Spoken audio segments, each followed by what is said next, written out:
My name is Robert Breen. I'm an urban farmer and local food systems engineer.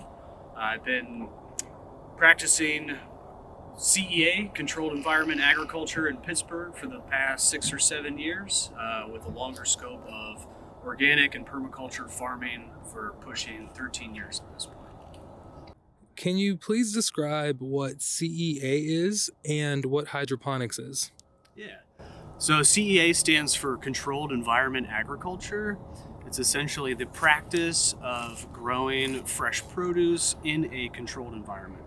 So that requires a multitude of infrastructures in place to be able to do so. Obviously, you see here, we're in a beautiful day in Pittsburgh in mid-November, where otherwise we would not be growing anything. But in an environment such as the greenhouse down below, we will be able to control the temperature, control the airflow, as well as the systems that assist the plant grow. That includes supplemental lighting, as well as hydroponic technology. Hydroponics is the practice of growing fresh produce without soil. That is done through propagating the plants in a soilless medium, something like a rock wool, and providing it the nutrients and water and airflow required for successful growth. We can do that in a CEA environment by automating the systems, providing plants with the adequate optimal nutrients, as well as water flow and oxygen in order for them to be successful. In other words, you can grow plants without getting your hands dirty, and you can do it in cool places like a classroom or your backyard or your kitchen even. Thanks for that little introduction, Rob. My pleasure.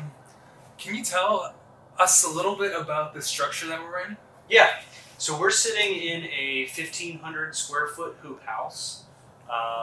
It is, to put things in perspective, that's 30 feet wide by 50 feet long. And that is about 1/12 of the size that you're looking at in Hazelwood as far as it compares to a half acre. But yeah, so this is a 1,500 square foot hoop house, and it has double walled insulation, which has not yet been blown in, but that will add additional insulation value for the season that we're moving into, winter. Behind us, we have a heater that will heat the space via propane, as well as automatic airflow intake and exhaust that will regulate the temperature when it's warmer, but also bring in new airflow from the plants inside. Why do we build structures such as this? Well, they're especially important for zones like the one we're in Pittsburgh. We're in Zone 6, that being a temperate climate, and as you can probably tell, it's a very, very overcast day. Despite the time of year, which is, I believe it's in the 40s today, we wouldn't typically be able to grow anything save for some cool season crops like onions, tubers, things of that nature. So we need hoop houses, greenhouses, to be able to provide basically full season production of fresh local foods. That is necessary not only for the accessibility of those foods, but to reduce the food miles. So if we think about typical produce that we'll find in the store, that's going to be traveling anywhere from 1,000 to 1,500 miles just to reach the grocery before it goes home with you. So that food is already on its last legs as far as its value nutritionally. So by closing the gap distance, we can also provide ourselves, our neighbors, communities, better food with longer shelf life. So, Rob, what kind of things can be grown in a structure like this? Well, virtually anything except a very tall tree. But for the sake of what we're intending to do here and at sites similar to this, we're really focusing on hydroponic production. This site specifically will focus sort of as a beta facility, a proof of purpose, if you will. So we're going to divide it into 3 sections. The first section we will be working on with deep water culture systems. In this type, which is a hydroponic system in which we can grow longer vining crops. So you think about your tomatoes, peppers, melons. With that, we'll be able to grow them tall on trellises and deep into the winter. What's fun about that is it means we get to bring in pollinators, which, funny enough, you can order in the mail, and there's a very specific type of mosquito that will pollinate tomatoes in a climate such as this, which is required in order for them to produce the fruit. In the middle section of this greenhouse, we are going to be doing NFT style hydroponics. That stands for nutrient film technique. And essentially, these are very long gutters that have a constant flow of a balanced nutrient water that flows through it that provides the plants with the nutrients and oxygen source required for optimal growth. What's also great about that is it allows the plants to grow pretty much 30% faster, and it utilizes 90% less water than conventional agriculture. And that's done through a recycling or rotating water management system. So even though there's water constantly being run through the system, it's being recycled as well. Now in the back half of the greenhouse here, we are going to separate it off, and we will be doing gourmet mushroom gourmet mushroom cultivation. So we have two varieties of culinary mushrooms that are both extremely beneficial, both as a nutrient and culinary source, but also as a functional mushroom. Think about just better for you, but also a medicinal mushroom. Those two being blue oyster mushrooms as well as lion's mane.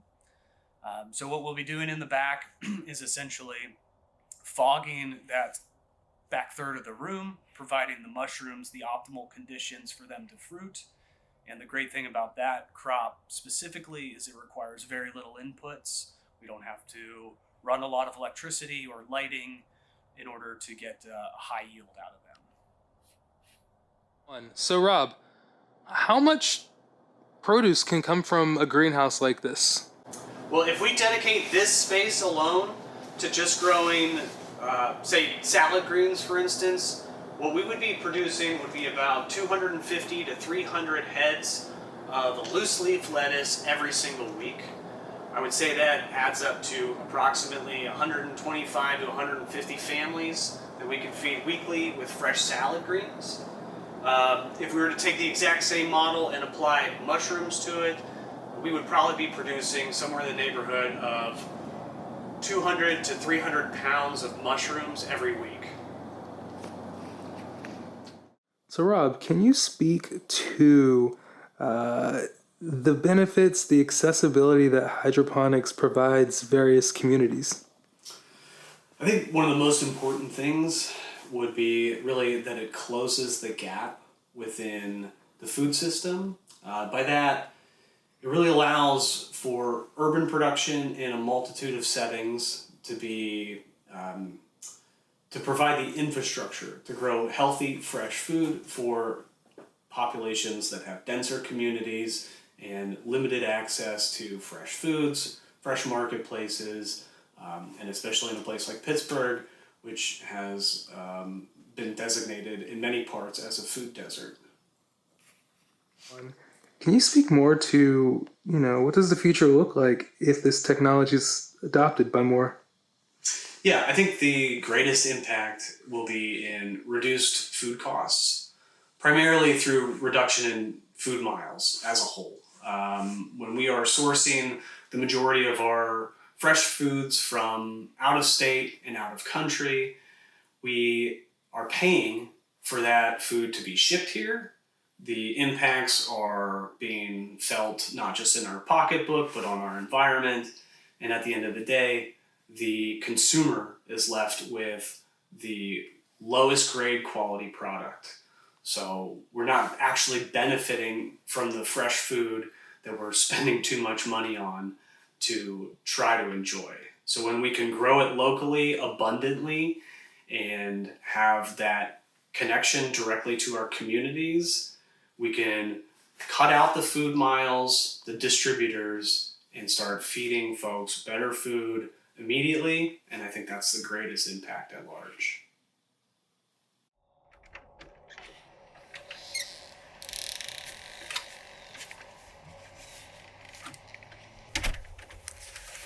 So, Rob, why is CEA hydroponics, why is all this important to you?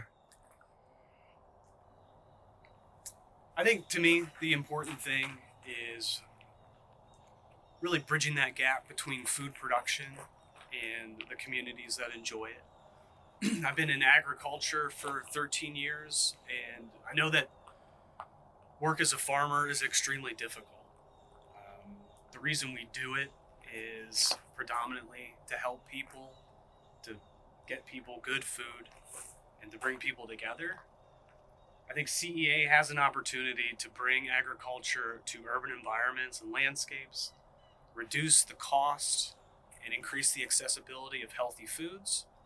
And it will ultimately continue to bring communities together to share in the bounty that we help build ourselves, or together. Hey, I just want to say thank you so much for taking the time to chat with us. No, my pleasure. Thank you, Neil.